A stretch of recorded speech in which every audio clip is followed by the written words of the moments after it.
recently saw a video, and I believe it was like, I don't know, what do they call it?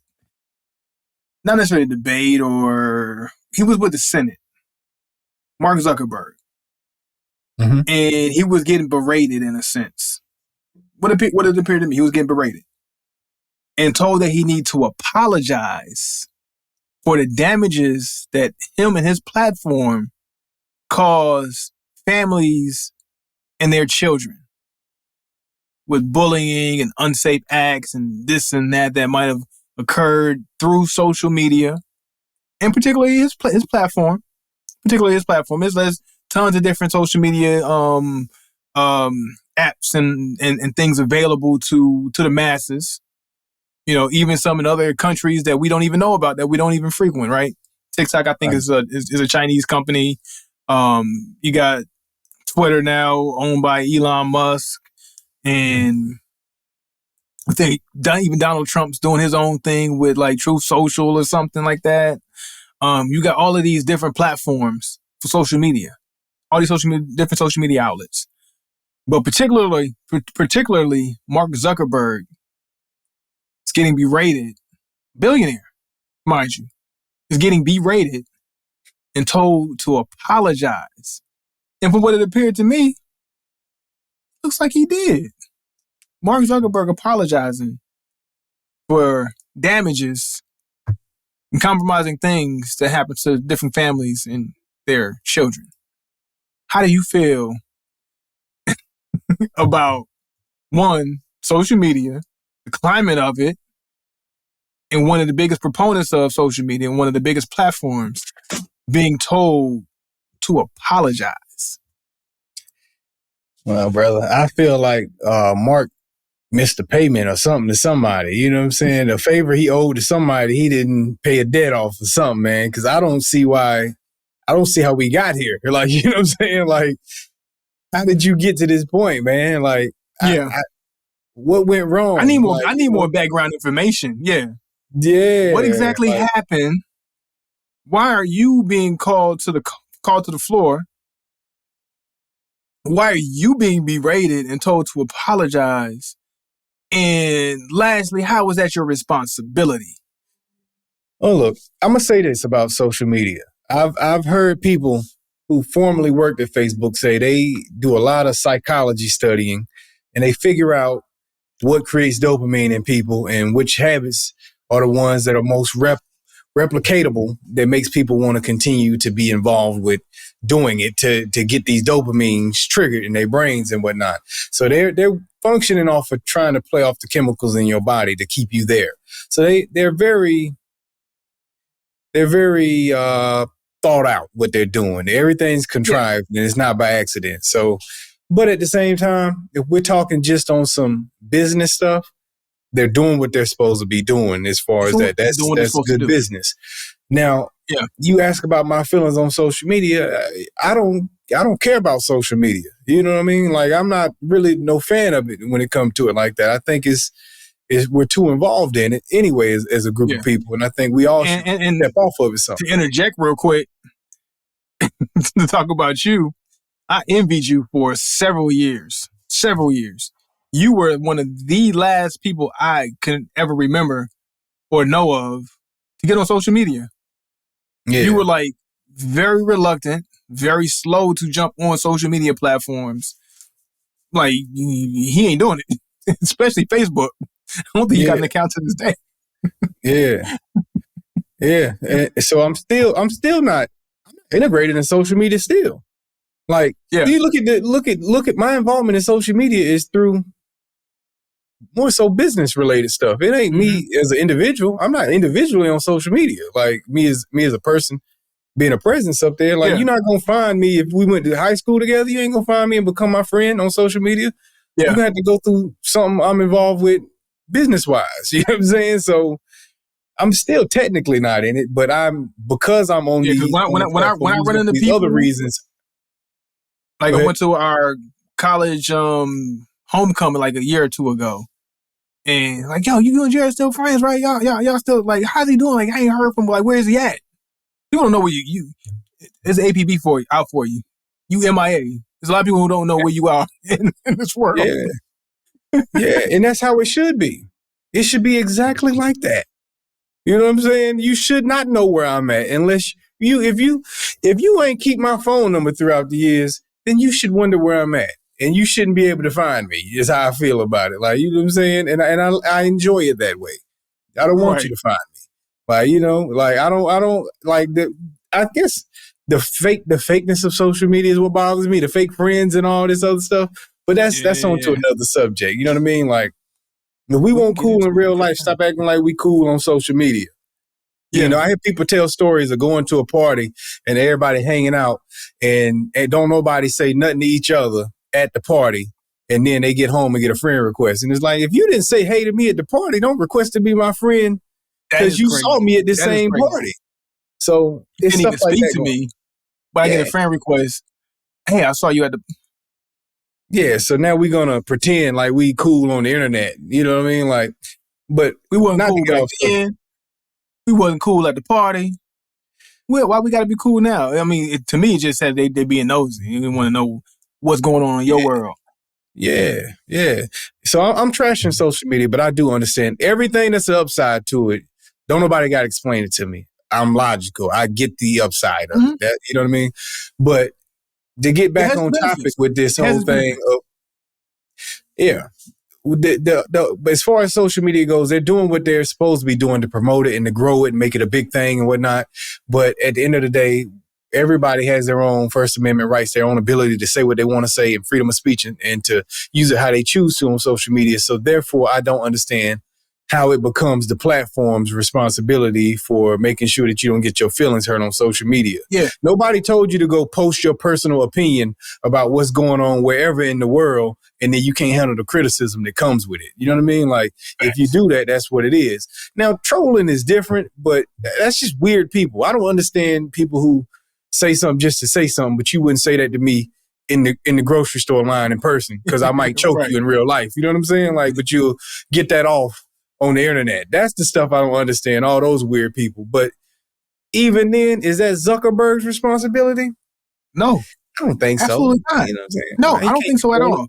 So you said something that was insightful to me. I didn't even think about this, right? You said like the whole they're studied as far as like how to appeal to like dopamine and get you addicted to having to get to social media and all that stuff. That's just good business. That's just good business. Target does that, right? McDonald's does that.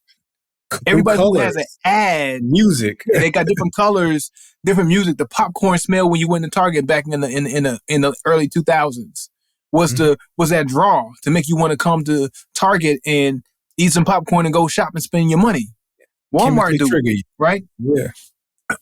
Vegas, when you go to Vegas, I heard about how Vegas does. They throw extra oxygen into, like, you know what I'm saying, the heighten your senses and into the casinos and make you want to stay there and spend more money. That's business. Business is going to play on different aspects of your humanistic tendencies to draw you in to say, hey, look, I want your business. Cigarettes put the stuff into to make the nicotine a little bit more potent, to make you more addicted to cigarettes, to buy more cigarettes.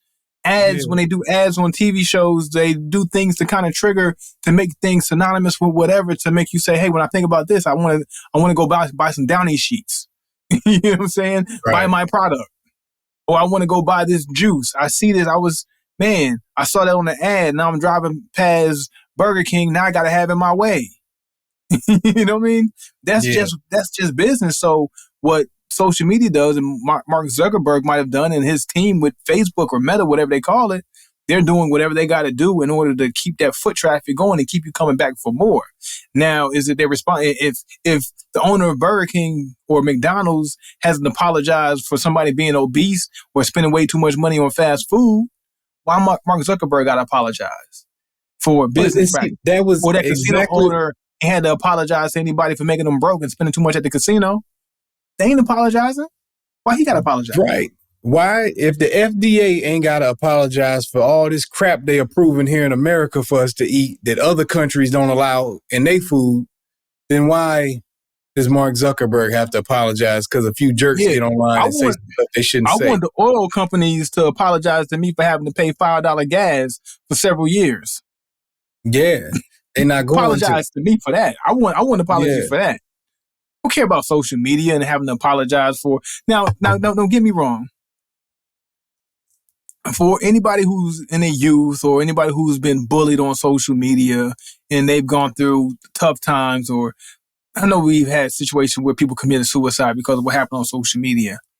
But how is that the responsibility lying on one particular entity? It's a lot of factors.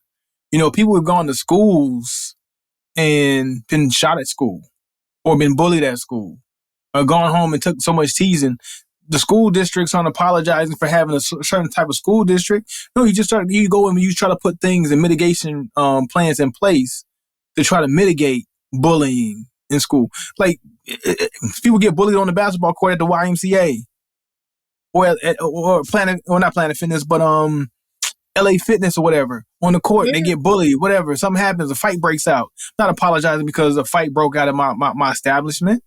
Somebody went to this establishment and got bullied there. It's going to happen. It's going to happen. It's happened since the beginning of the time, man. We've all dealt with, in some point in our life, dealt with somebody that made an attempt to bully you. You know what I'm saying? Like, but the difference is I'm not on social media. So when I dealt with it, it was in real life. I had to put hands on somebody in order to gain my respect. You know what I'm saying? Like, and it ended up being one of them situations. Like, you know, you're going to win or you're going to lose, but we ain't going to continue with the direction this is going. You know what I'm saying? Like, and that's what you have to deal with. But in social media, of course, it might feel like a whole lot worse because you got, you know, you can have 100 people, 1,000 people jump down your throat in the comments and make you feel like, you know, that whole pack mentality, that dog pack mentality. But this is for me, as simple as this. Turn it off. Go ahead. As simple as that. Or for me, as an older dude, I man, ain't none of y'all real to me. Well, I know y'all a bunch of bots. Ain't nobody real on the internet to me. Like, you know what I'm saying? Like, so somebody to get in the comments and leave a message, you ain't real to me. I don't know who you are, what you are, and I know you ain't gonna say it to me for real in real life because people in my real life don't talk to me that way. So like, it's make believe to me. The internet make believe. We're at that generation jump or divide to where we still look at social media and the internet and the things that go down on our phone as not real life, right? Not real life. But I would honestly say that through my excursions in social media, as I try to build a bigger social media presence, is a lot of people's lives are in social media, and that is real life to them. Like that's the crazy thing. And that's not on one person's or one entity's responsibility. That's just the way society's going. To where society's become that, to where now these youth, they're growing up in this world where social media is their reality. Like their real life is not their reality anymore. And what's more real to them is what's happening on their computer or their phone. That's real life. Full-blown relationships through social media and social media only, or business transactions having completely through social media, you know, where people might only know somebody through social media, but then they have a bigger connection with that entity through social media than they have in real life human contact. Mm-hmm. That's not Mark Zuckerberg's responsibility. That society's gone that way. Yeah, that's not Facebook's responsibility. Even if they play to the whole part of trying to make this more integrated into people's lives and making it more a part of people's lives, which they have done. Before it was just for college students and college students only. And then they said, hey, let's open this wide open to everybody. Let's put content in there and people build their lives through social media. But it's not his fault that society's truly gone that way. You still got control over yourself and how you still look at things, just like you've done. Just like I still do. Even though I jump more into social media than you, I still know that separation. I still know there's a line of separation. And we got to teach our kids that. Yeah, and I think that's separation. I'm not saying that people got to be an extremist like me, well, I have this extreme point of view of it, but you got to find some balance, as is with anything in your life. And if you're not finding a balance between the internet and these social media sites and your actual real life, you're in trouble. Like, without, you know what I'm saying? Like, for me, I think if you're going to choose a side, my side is the safer side than be all in on the internet versus being all in. I'm all in on the real world at the end of the day. You know what I'm saying? If the internet was it was to be over tomorrow, my life continues as normal. You know what I'm saying? And on the other side, if the internet wiped out tomorrow, a lot of people's lives will end tomorrow. It's like the whole existence is gone. The real world ain't going nowhere. You know what I'm saying? That's here. You know what I mean? But like the internet, which it ain't going nowhere either. So this is a wild example, but I'm just saying, like, your social media platforms could go somewhere. But check this out. Like, you know what I'm saying? No, you're absolutely right. I've seen this in the past when Twitter used to go down, right? Mm-hmm. And people would lose their mind because Twitter's down. Mm-hmm. What am I going to do? How am I going to talk to people? Where am I going to get my information from? I can't scroll because Twitter's down or Instagram go down. Man, Instagram's down. What's going on? And it finally comes back. Man, I'm glad Instagram finally came back. Now I can get back to life. Man, I don't know Instagram's gone. The site went down. I'm freaking like, I don't know what to do. I've seen that throughout the years. I remember that happening several years ago when Twitter went down for a couple of days. People went crazy. Couple of hours. People went crazy. And they couldn't tweet. And because you couldn't tweet your message to people you don't know and hope that somebody send your thoughts out to the world and hope somebody responds to it. You know what I'm saying? It's basically all it is, you know, in hopes somebody say something back to you, and maybe they won't. Maybe they will. Who knows? I don't know, man. It's a weird place. You know, I know there's a lot of good stuff that can come out of it, man. You can make some good relationships. But like I say, I'm on the side of it where it ain't nobody real until they real. You know what I'm saying? I gotta see a real person before I believe it, and not just a thumbnail of a picture. Other than that, you just I don't know. I don't know if you're real or not. Like, you know what I'm saying? You might be real. You might be real, but the reality is only but a small percentage to me. That's how I look at it. That's how I look at it. And don't get me wrong, a lot of great relationships and a lot of great transactions, a lot of business relationships were built through social media. You know, even myself personally, I was able to work on some music with somebody in Denmark. Never met them before. They like my music. I like their music. And we built a business music relationship through social media. So there is, I mean, I'm saying like it's upside to a good thing. It is upside to it, like you said. But to apologize for the downside of it, you know, if you ain't giving me a high five for the upside, don't down me because something went wrong. That's a fantastic point, bro. That's a fantastic point you're making. Don't take all my good, and then when something bad happens, you got a problem with it.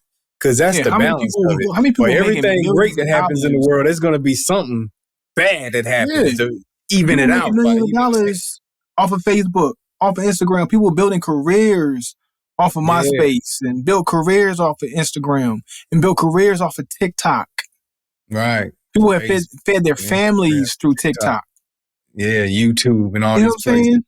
Now, if something go wrong, if I'm not sending him a check and saying thank you for putting me on and having that platform for me to do what I'm doing and making sure that I'm acknowledging all these people for these entities of their social media platforms and the good that is done for me and my family and the influence I'm able to have and the business I'm able to build, if something goes wrong, we just have to take it on the chin, figure out how to mitigate it, and move on. If I was a billionaire owner of one of these social sites, I'm like, I ain't apologizing to nobody. That's just me personally. I'd feel bad for the things that happen. Apologize as a cost. I can't apologize. Say what? Yeah, he apologized as the cost of business, as a cost of doing business is what he apologized for. He said to himself, I apologize. If I don't apologize, people are going to jump online and criticize the fact that I was unwilling to apologize. They're going to spin the narrative in the media. Yeah, they're going to spin the narrative in the media, and they're going to, ultimately, they're going to make my life difficult. the people that I'm standing in front of today, all these senators and everybody, they're gonna make my life difficult. So do what you got to do. But I guarantee you, after that convenes, you, sir, that was berating me, you might have to come see me. You might have to come see me in private. we talking. Block his page. Just block his page. That's what you do. Guess what? All right. Your whole social media. Your message don't get out no more. Yeah. You done. Your page is done. See how your state citizens get to hear your message now without a Facebook page or Instagram page. Every time you try to drop something, all that. Every time you try to drop something, I'm having all my people that I know on all platforms, because I'm pretty sure they got a community and they know each other, and they bounce, because that's why Snapchat now looks like Instagram, that now looks like Facebook. They got all these things that are very similar. They used to be different. Snapchat used to be way different from the things that you would see on Instagram, and the stories on Instagram didn't look like how Twitter, and now they all look the same. I'm pretty sure they run in the same circles. They know. Hey, look, shut them down. Shut them down. That's how you get them back. I'm gonna say sorry, but you're gonna say sorry later, because I'm gonna say it now, and then afterwards you're gonna apologize to me in private later on for this behavior. But I'm in agreement with you. I don't think he owed nobody no apology for that, man. That was wrong of them to put that type of pressure on him. I do understand where that comes from, but at the same time, that's not his duty. As much as, if the government can't apologize for what they do to their citizens and the mistreatment that they do of us, he don't owe them no apology, man. No apology. Yeah, man. For sure.